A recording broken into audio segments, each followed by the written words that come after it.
Por outro lado, se o meio é hipotônico, ele vai ter o quê? Menos soluto, logo ele vai ter mais solventes. Mas a difusão simples e a difusão facilitada estava falando da movimentação de quem? Do soluto. Olha a osmose aqui, ó. A água vai passar da onde ela existe mais para onde ela existe menos. Com isso, está caracterizado o quê? O transporte passivo. Aquele que possui mais está cedendo para aquele que possui menos. Quando eu me referir ao solvente, a terminologia será osmose. Quando eu me referir ao soluto, a terminologia será difusão. Então, a difusão, ela é um transporte passivo, onde a movimentação do soluto se dá do meio hipertônico para o meio hipotônico. A osmose é um transporte passivo, onde a água se movimentará do meio hipotônico para o meio hipertônico.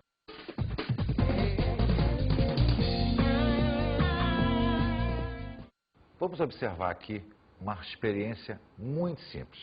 Uma batata, onde eu vou cavar a batata.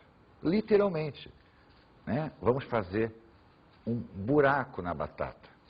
Qual é a finalidade disso? Para que nós vamos cavar essa batata? Bem, em primeiro lugar, o que é uma batata? É uma estrutura de um vegetal, uma estrutura formada por células. Células contêm água. Essa batata vai perder água naturalmente para o meio.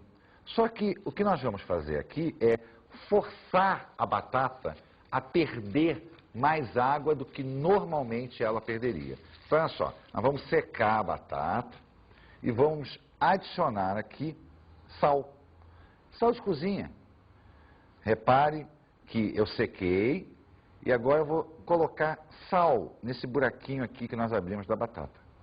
Enquanto a gente espera para ver o que vai acontecer, vamos fazer uma outra experiência. Vou botar a nossa batata aqui, né? Vou tirar esses resíduos da batata para cá.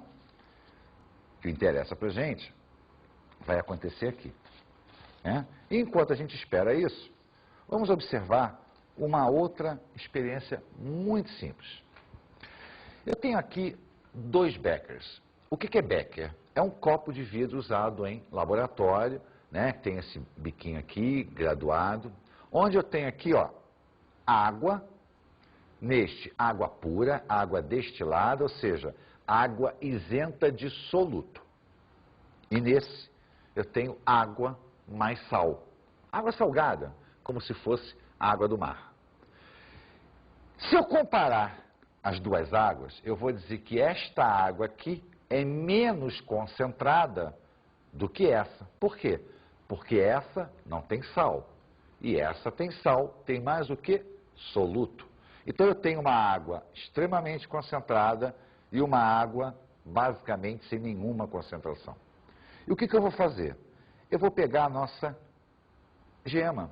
Lembra da gema? Aquela que foi perguntada na enquete, por que a gema não esparrama? Lembra da membrana plasmática? Então o que a gente vai fazer? Nós vamos mostrar o que acontece com uma célula quando se coloca ela num meio menos concentrado do que ela e num meio mais concentrado do que ela. Então vamos lá. Vamos pegar uma gema. Vamos colocá-la aqui, ó, num meio mais concentrado do que ela.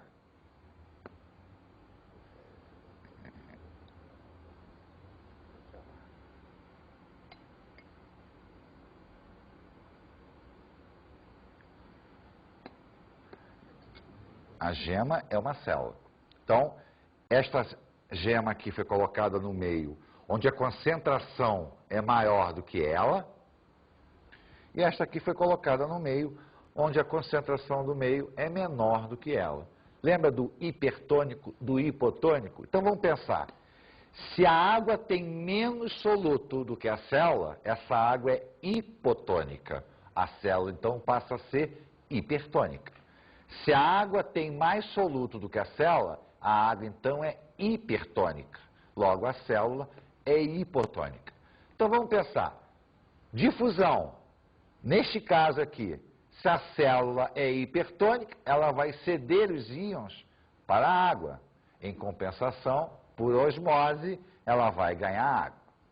Neste caso aqui, o meio é hipertônico, então ele vai ceder íons para a célula, mas em compensação, a célula vai ceder água para o meio. Se a célula vai ceder água para o meio, espera-se que ela murche. Se a célula vai ganhar água do meio, espera-se que a célula cresça. Vamos dar uma olhadinha na nossa batata novamente? Olha só. Lembra que nós secamos a batata? Repara que, à medida que a batata vai perdendo água, repara que o sal começa a ficar úmido. Daqui a pouquinho, isso aqui vai virar uma pocinha d'água. Por quê? Porque a batata é hipotônica em relação ao sal. Com isso, as suas células vão perder água para este sal aqui. Se você olhar para isso aqui, você vai lembrar quando você foi no supermercado e comprou aquele lombinho salgado, aquela orelha de porco salgada, a carne salgada. Isso aqui já era usado desde a antiguidade para que os alimentos não estragassem.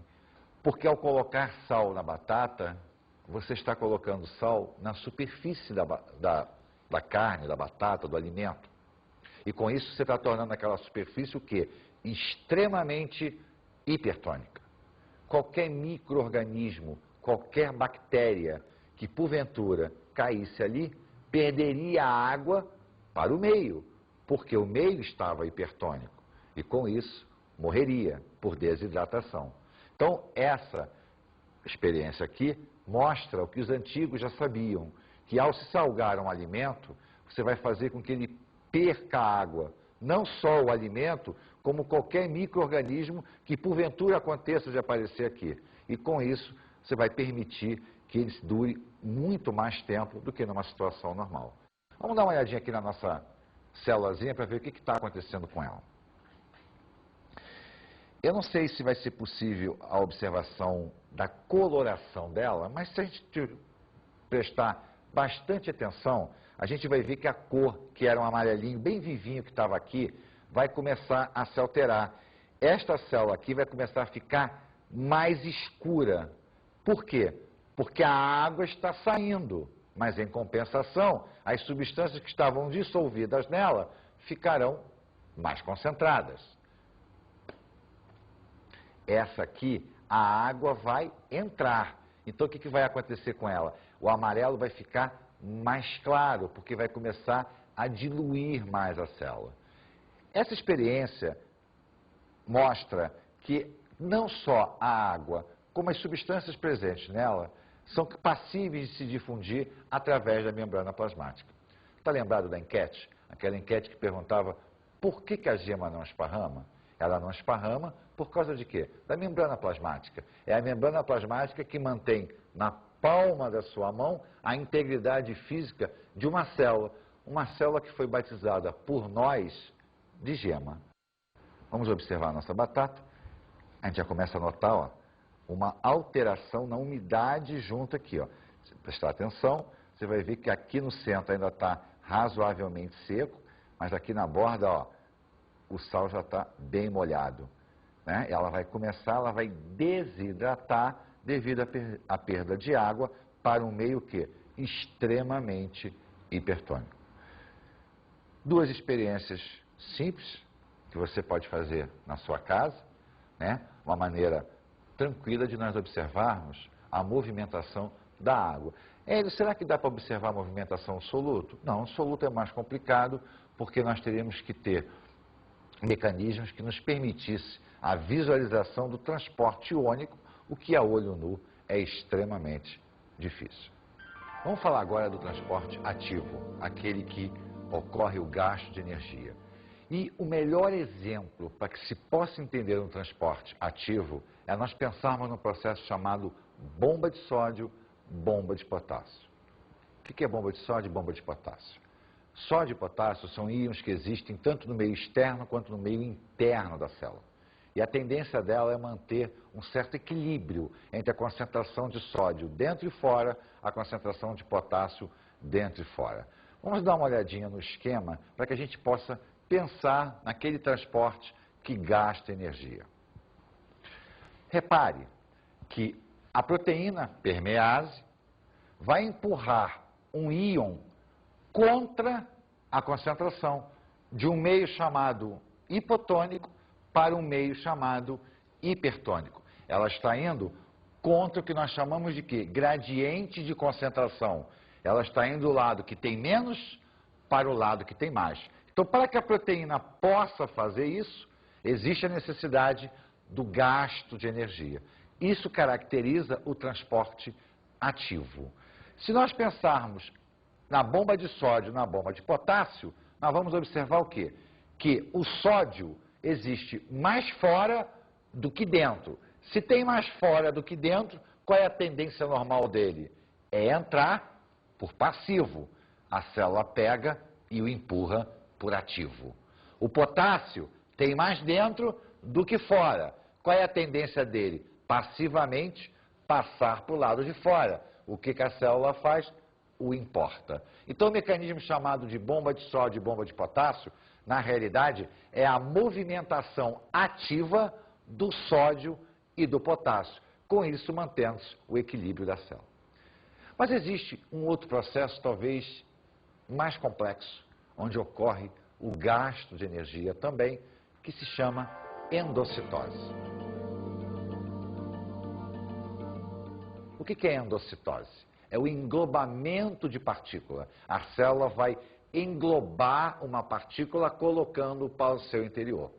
Se esta partícula for uma partícula sólida, esse processo é denominado de fagocitose. Se esta partícula for uma partícula líquida, esse processo é denominado de pinocitose. Agora, atenção, líquido não é sinônimo de osmose. Líquido não é sinônimo de água.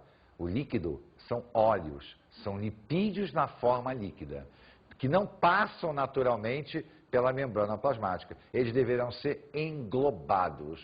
Então, os mecanismos de fagocitose e pinocitose são, na realidade, a maneira pela qual a célula coloca partículas maiores do que aquelas proteínas capazes de permitir a passagem para dentro do seu interior. Vamos observar, então, o esquema aqui. Esse esquema demonstra o processo de endocitose, seja ele fago ou pinocitose. Se nós observarmos a sequência, a partícula está penetrando na célula por um processo que a gente chama de invaginação. A membrana cresce para dentro, criando uma vesícula que permite a entrada da substância do meio externo. Essas partículas, então, são englobadas numa vesícula maior chamada de fagossomo, se a partícula for sólida, e o processo fagocitose. Ou pinossomo, se a partícula for líquida, e o processo pinocitose. Essa partícula vai ser digerida e o processo, então, depois será revertido para a eliminação dos resíduos. Essa digestão que ocorre através dos mecanismos de endocitose e de pinocitose são chamadas de digestão intracelular. Então, se nós atentarmos para o nosso esqueminha aqui, nós temos dois processos, tanto aqui quanto aqui, de endocitose. E temos um que é a eliminação do resíduo, chamado de exocitose, né? Colocar para fora da célula. Com isso, nós observamos talvez o mais complexo transporte ativo, onde as estruturas envolvidas ultrapassam o limite da membrana plasmática. Então, uma recapitulação.